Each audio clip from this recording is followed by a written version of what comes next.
The Chaser Report is recorded on Gadigal land. Striving for mediocrity in a world of excellence. This is the Chaser Report.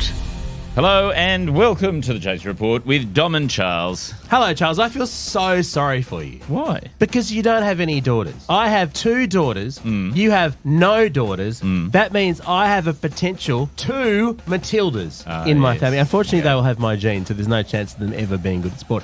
However, how amazing were the Matildas against Canada? That's the first thing I want to talk about. What an incredible game that was. Yes. We'll briefly touch on the cricket, which is a little bit of a sore point, and I need to get stuck into England for being shocking sport. Cheats, but also bad blokes. Cheats. They've finally actually worked out what the spirit of cricket it is, which is to cheat. So heaps to talk about in today's episode in a moment. I just don't know, Charles, what happened between the first 2 games where the Matildas were, competent. Well, look, I think in the first game, they actually had possession of the ball, I would say, most of the time. Yeah, and Steph Catley took an amazing penalty, absolutely clinical, and won the game. Yeah. Second game, I don't know what happened. I don't know. I think it's because they were in Brisbane. Never go to Brisbane. I think also they were just playing a team that's slightly better than them. In Nigeria. Yeah, I mean, on the day, yes, they were. They were clearly outplayed. And a little bit crap. And it turned out... And isn't it also that the Matildas only really have one good player, which is that, you know... Sam Kerr, the world's greatest player. No, they don't. They've got... Who literally just limps around. There was also Mary Fowler who came back. She had a concussion on the second game. So basically, of the 3 most famous forwards in the team, none of the 3 played in the second game. That's right. But then Mary Fowler played brilliantly last night, including a goal that was disallowed for the most bullshit of reasons. Yes. And then they scored again within about a minute. Okay, so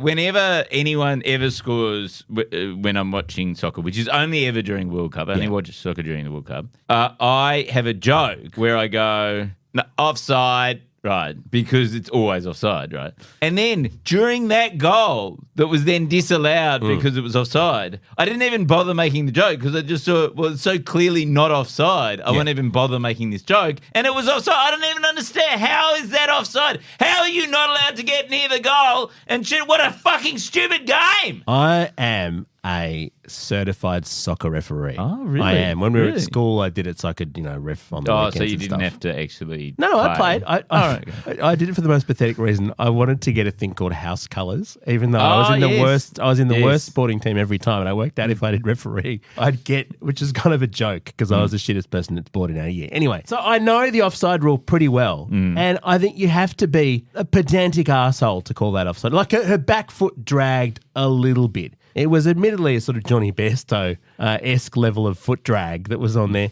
But then they scored again 5 seconds later. But wait, whose foot dragged? Well, where? The other player. Because that's the other thing about the Channel 7 coverage is they don't explain anything. Oh, I watched the Optus one, for which they somehow have a British commentator. I don't know how that works, but no, one of the players had her foot dragged back. I can't remember who it was. It might have been. I think the Channel 7 commentators probably don't know. No, they wouldn't. I mean, Channel 7, right? Yeah, that's right. No, it was fairly bullshit, I thought. No, but that doesn't matter. They won 4-0. Catley even got another penalty just for the hell of it. Yes. It's the biggest win at a World Cup they've ever had. That was also a bullshit penalty. I'll tell you, it's a reminder how bullshit the game of soccer is. I love soccer. It's just literally about because when I used to coach soccer. Did you? And when they were really trying the offside rule. I was by far the worst. No, they don't have offside until the under-10s. Oh, okay. Like, I used to coach these little 5 and 6-year-old kids, and we would do at least 5 minutes of training in pretending that you've been hurt. Oh, yeah. Well, that's a good skill. It was always very funny. About halfway through the training,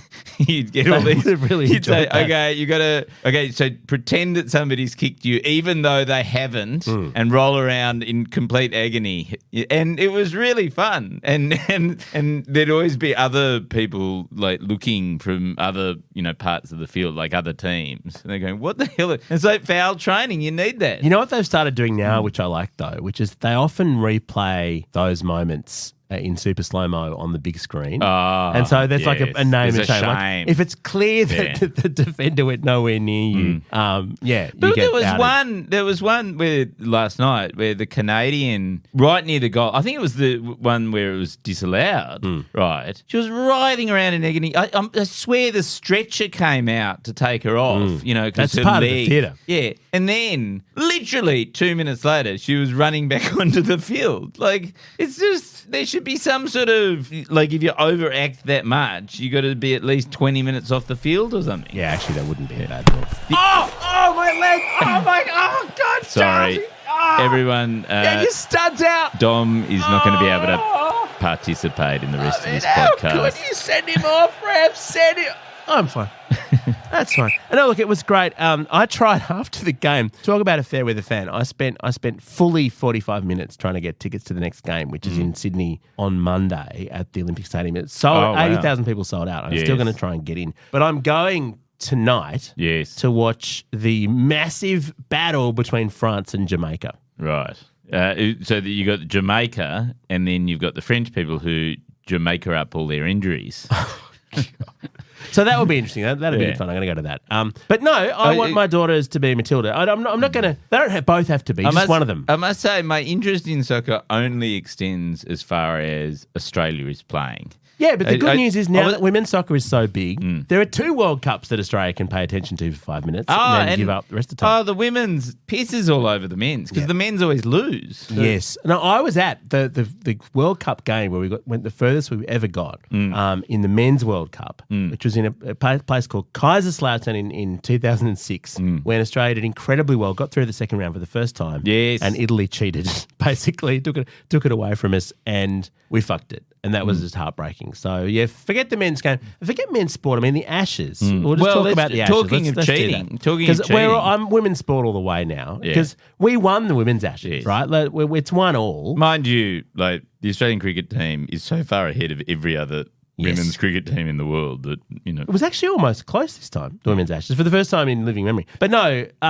what happened at the 5th test at the Oval, what happened was, for the first time in history... No, it wasn't. For the first time in history, Usman Khawaja and David Warner actually had a good opening stand, right? Yes. First and last time, because presumably they're getting dropped. And my guess is... Because apparently, I didn't know this, Usman Khawaja and David Warner used to play cricket together when they were young. Did they? Yeah, they used to be like openers back when they were like 8 years old. Were they good together then? Because they've been one of the worst opening partners we've... I don't know, but like back when in that sort of style of cricket, I always remember one of the funny things would be, especially if you were, mates with the person you're batting with, getting them out was always the most hilarious thing in the world. Oh, yes.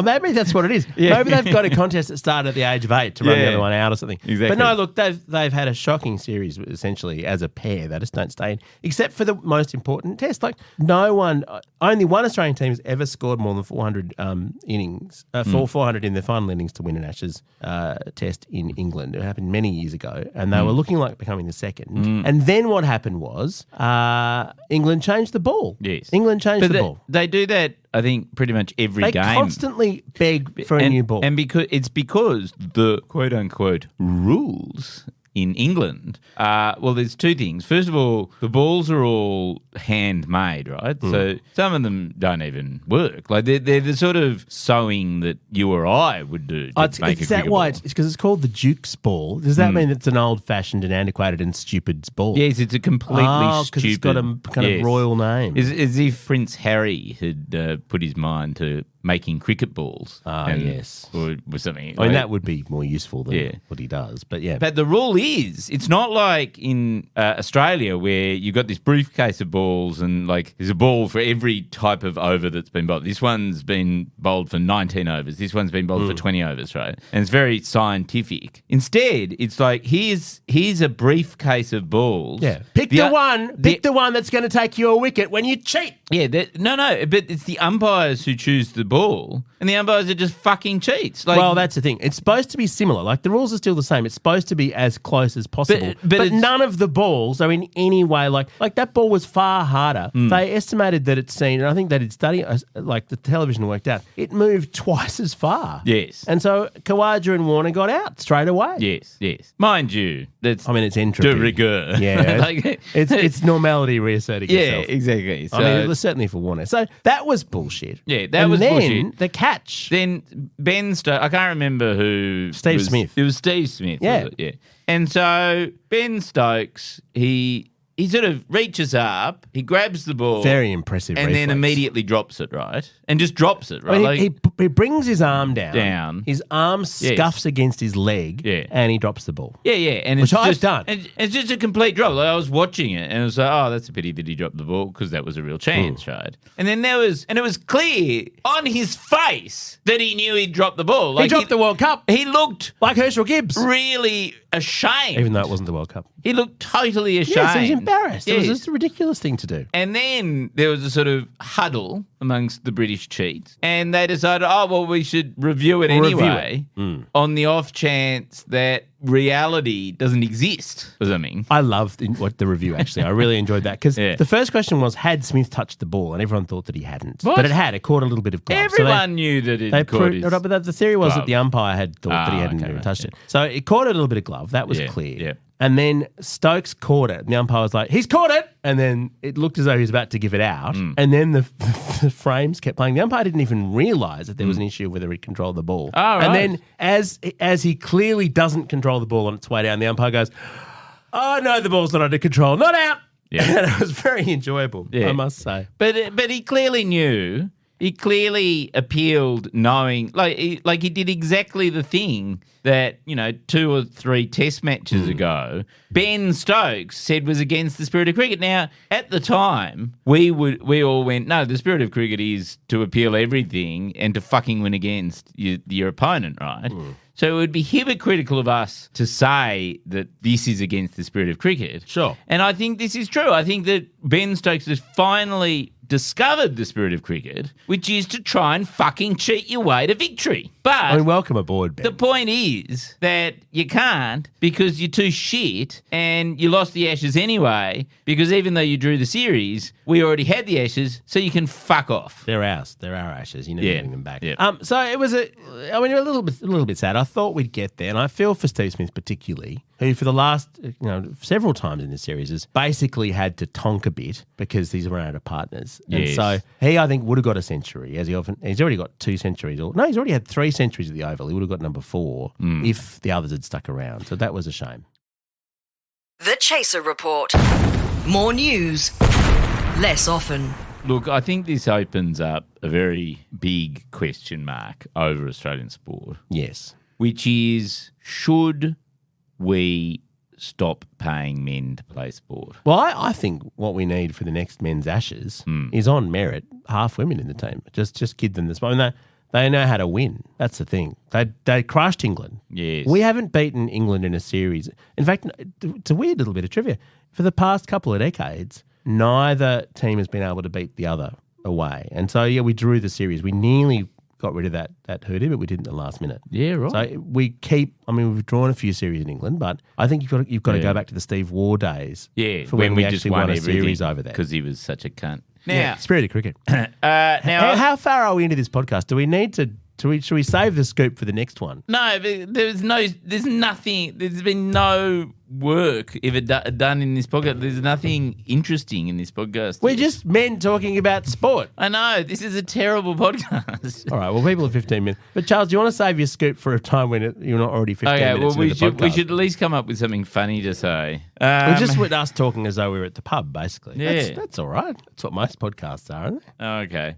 I'll tell you what. To round off this episode, Dom. Yes. Of men talking about sport. I would just like to apologise that we still haven't got our 6 millionth listener on. I lined him up. Yeah, that's unfortunate. We've identified who it is. We've identified who downloaded the 6 millionth episode using very high-tech techniques to really hone in on that one person. Yeah, and if you're thinking of doing it for your podcast, for your 6 millionth listener, the thing that you do is you just get people to send in a bunch of emails and pick the one that you like the most. That's the scientific way to work out who was number 6 million. So the thing is, I've got to send him that avocado, even though he's begged me not to. Which settled it, didn't it? Didn't he demand not to be sent the avocado? Well, he wanted to. No, I think he wanted the Qantas bags, which are actually still available and very good at chasershop.com. But we can't afford to give those away. They're actually, people want them. People want them. But generally people who work for Virgin Australia. But the thing is, I also promised to send him a novelty oversized check, right? Oh, that's for $6 million, right? But the whole point being that it would be post-dated to beyond when checks are that's right. valid. There's a point where the cut-off which is, I think, October or something. Should we do a print your own check kit that only begins in October? We should. But anyway, so the point is, I will do that. I will do that.